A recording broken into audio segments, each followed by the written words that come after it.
জুলাইয়ের পরবর্তী সময়ের ঘটনাগুলো মূলত আজকের জবানবন্দিতে এসেছে, যেখানে 20 জুলাই রাতে আমাকে তুলে নিয়ে নির্যাতন করা হয়, আমাদের অন্যান্য সমন্বয়কদেরকে গুম করা হয়েছিল। পরবর্তীতে আমরা যখন গণস্বাস্থ্যে ভর্তি হই, সেখানে আমাদের সাথে যে ঘটনাগুলো ঘটেছিল এবং ডিবি অফিসে নিয়ে যাওয়া, সেখানে নির্যাতন, আন্দোলন প্রত্যাহারের জন্য চাপ দেওয়া এবং বাইরে যে আন্দোলন, শিক্ষার্থীর আন্দোলন চলমান রেখেছিল।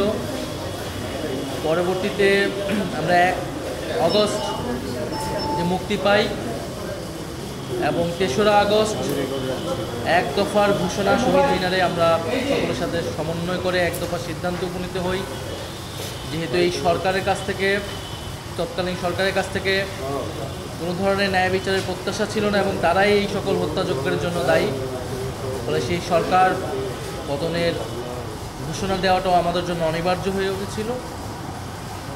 এবং পরবর্তীতে 4ই আগস্ট, 35শে জুলাই, আমাদের ভাষায় 36শে জুলাই, 4 আগস্ট, 5 আগস্টের যে বর্ণনা সেটি আমি দিয়েছি এবং 4 আগস্ট, 5 আগস্ট যে হত্যাযজ্ঞ সারা দেশে চালানো হয়েছিল পুলিশ, অন্যান্য বাহিনী এবং আওয়ামী সন্ত্রাসীদের দ্বারা, সেই হত্যাযজ্ঞের বর্ণনা, 5ই আগস্ট শেখ হাসিনার পালিয়ে যাওয়া, নতুন সরকারের ঘোষণা, 5ই আগস্ট পর্যন্ত আমি আমার জবানবন্দি দেশে শেষ করেছি এবং মহামান্য আদালতের কাছে আমি এবং ভিকটিমদের পক্ষ থেকে আমি ন্যায় বিচার প্রত্যাশা করেছি। শেখ হাসিনা স্বরাষ্ট্রমন্ত্রী, তৎকালীন স্বরাষ্ট্রমন্ত্রী, পুলিশ এবং যে সকল আইন শৃঙ্খলা বাহিনী জড়িত ছিল তাদের প্রধানদেরকে আমি দায়ী করেছি এবং যারা হত্যাকাণ্ডে সরাসরি অংশগ্রহণ করেছে তাদেরকে দায়ী করেছি। তাদের বিচার এবং কঠোর শাস্তি আমি আদালতের কাছ থেকে প্রত্যাশা করেছি।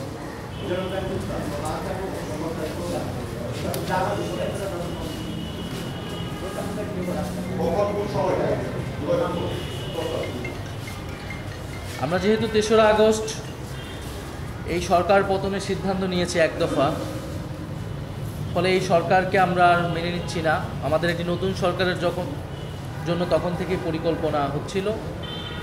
সেই প্রেক্ষাপটেই আমরা ডক্টর মোহাম্মদ ইউনূসকে প্রাথমিকভাবে আমরা ভেবে নিয়েছিলাম, আরও অনেকের সাথে পরামর্শ করে, এবং এই কারণে তার সাথে আমরা যোগাযোগ করেছিলাম যে দেশের এই পরিস্থিতি, দেশের এই ক্রান্তিকলে আপনার সহযোগী, ডক্টর মোহাম্মদ ইউনূসের সহযোগিতা প্রয়োজন। যদি আন্দোলন সফল হয়, যদি এই সরকারকে আমরা উৎখাত করতে পারি, তাহলে নতুন সরকারের প্রধান হিসেবে হয়তো আপনাকে দায়িত্ব নিতে হতে পারে। আমরা সেই প্রস্তাব আপনাকে দিয়ে রাখছি।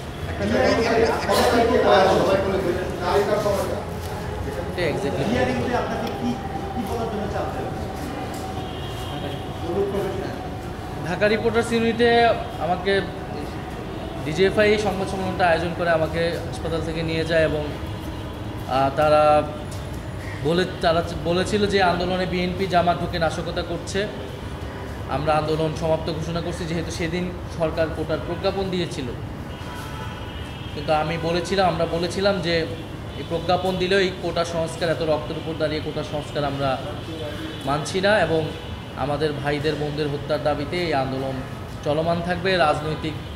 বিরোধী রাজনৈতিক নেতাকর্মী সহ আন্দোলনকারীদের যাদের গ্রেফতার করা হচ্ছে, আমরা তাদের মুক্তির দাবি জানিয়েছি।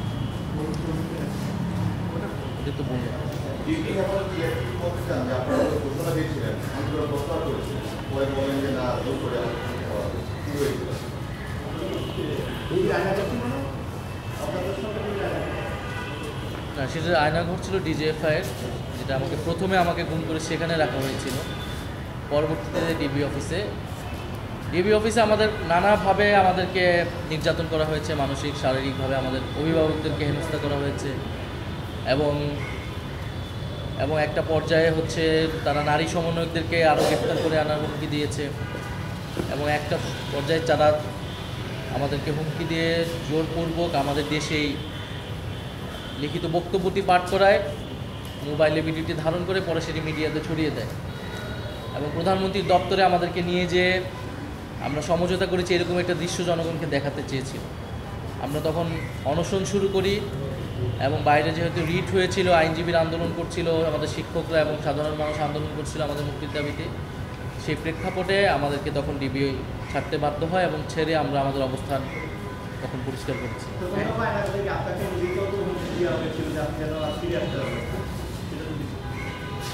প্রথমে আমি তো পরবর্তীতে সরকারের দায়িত্বে থাকা অবস্থায় ডিজিএফআই হেড করে সেই আয়নাঘরে আমি নিজে গিয়েছি, যেই রুমে আমাকে রাখা হয়েছিল আমি আইডেন্টিফাই করতে পেরেছিলাম। ফলে আমাকে গুম করা হয়েছিল। আমি যদি বেঁচে থাকতে চাই, অন্য সমন্বয়কদের যদি মুক্তি নিশ্চিত করতে চাই, তাহলে আমরা যদি আন্দোলন থেকে সরে আসি, এই বিষয়টি তারা বারবার নিশ্চিত করতে চেয়েছিল যখন আন্দোলনটা গণ আন্দোলনের দিকে রূপ নেয় তখন থেকে। ফলে আমার আদালতের কাছে এটাই প্রত্যাশা থাকবে, যাতে এখানে যারাই এই ঘটনার সাথে জড়িত, আমি গতকালও যেটা বলেছি আজকেও পুনর্বক্তে করছি, পুলিশ, র্যাব, বিজেপি, সেনাবাহিনী, যত বাহিনীর যে সকল সদস্যরা এই হত্যাকাণ্ডে, নির্যাতনে, গুমে অংশগ্রহণ করেছে এবং যাদের নির্দেশনায় এগুলো সংঘটিত হয়েছে, শেখ হাসিনা, স্বরাষ্ট্রমন্ত্রী ওবায়দুল কাদের সহ, তাদের যাতে কঠোর শাস্তি দেওয়া হয়, আমাদের এটাই প্রত্যাশা থাকবে, যাতে দেশবাসী, যারা আন্দোলনকারী, যারা আন্দোলনে হতাহত হয়েছে, তারা সবাই ন্যায় বিচার। আপনি গতকালকেও গণমাধ্যমের কথা বলেছেন, গণমাধ্যমের এবং পরের দিন গণমাধ্যম কি তার আগের অবস্থায় আছে নাকি এখন স্বাধীনতা আপনি তো যে দায়িত্বে ছিলেন, যদি অপারেশন আন্দোলনের বিভিন্ন পর্যায়ে গণমাধ্যমের বিভিন্ন রোল ছিল। আসলে আমি 18-19 তারিখের কথাটা বলছি। আবার বিভিন্ন সময় পত্রিকায় বিভিন্ন কয়েকটি ইলেকট্রনিক মিডিয়া আন্দোলনের পক্ষে অবস্থান নেওয়ার চেষ্টা করেছে, অনেক সাংবাদিক মিলে তারাও। ফলে সেখানেও আসলে ফ্যাসিবাদের পক্ষ যেমন ছিল, আবার ফ্যাসিবাদের বিরুদ্ধে অবস্থান ছিল। কিন্তু মিডিয়া, আমরা যেই প্রত্যাশা আপনাদের ছিল, যদিও আমিও দায়িত্বে ছিলাম, সেই অনুযায়ী কিন্তু মিডিয়ার সংস্কার হয়নি এবং মিডিয়া এখনও নিয়ন্ত্রিত আমি মনে করি। মিডিয়া, ডিজিএফআই আগে যেভাবে মিডিয়া নিয়ন্ত্রণ করত, বিভিন্ন নিউজ প্রকাশ করত, এখনও সেই চর্চা রয়েছে। রাজনৈতিক দলের নিয়ন্ত্রণ রয়েছে, বিভিন্ন কর্পোরেট প্রতিষ্ঠানের নিয়ন্ত্রণ রয়েছে। আমি যেই সময়টুকু দায়িত্ব পেয়েছিলাম, আমি আমার পক্ষ থেকে গণমাধ্যম সংস্কার কমিশন করেছিলাম। তাদের দায়িত্ব ছিল এই পুরো বিষয়টাকে সংস্কার প্রস্তাবনা করে সরকারের মাধ্যমে এটা বাস্তবায়ন করা। আমরা মিনিস্ট্রি থেকে যে মামলাগুলো হয়েছিল সাংবাদিকদের বিরুদ্ধে, যাদের বিরুদ্ধে অভিযোগ ছিল, একটি কমিটি করা হয়েছিল যারা মামলাগুলো নিয়ে পর্যালোচনা করবে। আইন মন্ত্রণালয় সুপারিশ সারা সুপারিশও করেছিল, বাকিটা আইন মন্ত্রণালয় এবং স্বরাষ্ট্র মন্ত্রণালয়ের দায়িত্ব ছিল। যারা ফ্যাসিবাদের দোষর ছিল, যে সকল সংবাদ মাধ্যমের কর্মীরা, তাদেরকে বিচারের আওতায় আনে।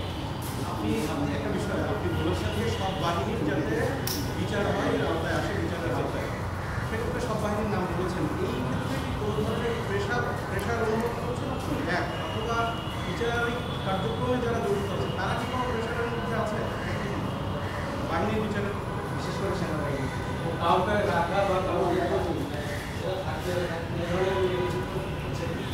আমরা সোফার ট্রাইব্যুনালের কার্যক্রমে সন্তুষ্টি আমি জানিয়েছি, কিন্তু আমি এটাও জানিয়েছি যে সেনাবাহিনীর যে সকল কর্মকর্তার বিরুদ্ধে অভিযোগ রয়েছে তাদেরকে কিন্তু 1 বছরের মধ্যেও গ্রেফতার করা হয়নি।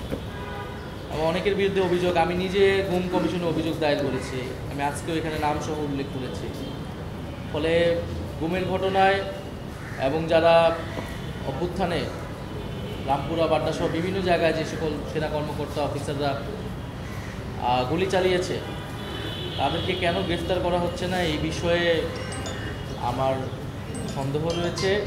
এই বিষয়ে কোনো চাপ আছে কিনা, কিন্তু আমি আহ্বান জানাবো যে কোনো প্রকার চাপ থাকলেও এগুলো যাতে বিবেচনায় না নিয়ে আইন ফলো করা হয় এবং ন্যায় বিচার নিশ্চিত করা হয়।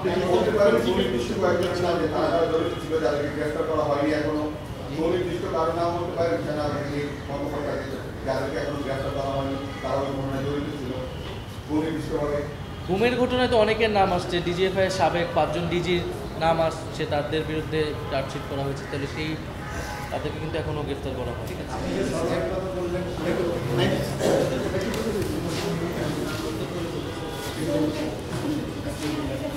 মাথা নিচে করো তারা আইসিতে ছবি নিচ্ছে তাও লাইভ শেষ রাসেল ভাই